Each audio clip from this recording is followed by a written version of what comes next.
If you're battling an area with difficult to pull weeds and you don't want to use a weed killer, you have to try out this propane torch. I've been battling this area for years and I had wished I'd bought this sooner. It works fantastic and it's extremely simple to set up and use. I just use the extra propane tank I have for my propane grill, but you can also use a standard propane tank. It does come with an attachment for that. There is a long pole, so you stay a long distance away from the flame at the end, but you can detach this if you want a shorter one. You can use it for things like lighting a grill or lighting a fire.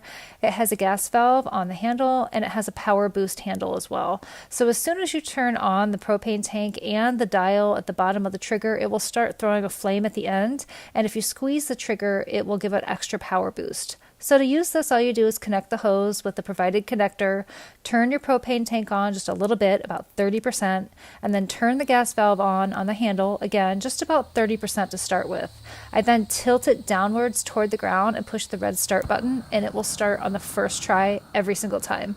I would suggest that you keep the head of the torch close to the ground, to the area where you're going to be reaching the flame, and the more it's pointed downward, the bigger the flame and the easier it is to start. I'm very impressed with how easy it is to handle. I was just a little bit intimidated at first, so I only had the gas valve open a tiny bit, but I soon got the hang of it and opened it up much wider, and I was much more easily able to evaporate all the weeds in this area. I love that I don't need to use a weed killer. It was impossible to pull all of these by hand, and they would keep coming back because I couldn't get them by the root. This is the only thing that eliminated the weeds and prevented them from coming back. And you can see here that the flame coming out the end can be quite significant, and you're completely able to adjust this using the valve right on the handle. You can increase or decrease the flame as you like, and when you want to turn it off, all you do is rotate the valve completely to the left and it will stop the flow of gas completely and turn off the flame.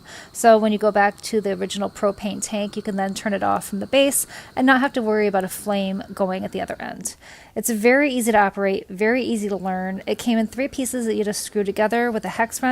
And a quick note about other uses. You can use this on your brick borders and driveways. I use this to get rid of all those difficult grass clumps that form between my brick borders, but I also used it on my driveway at the end to get rid of grass and weeds, and it didn't scorch the bricks or the concrete. I know that people also use this for roof work and for laying down seams in between driveways. It works great, it's easy to operate, easy to handle, and extremely effective. This entire area was cleared in just under an hour.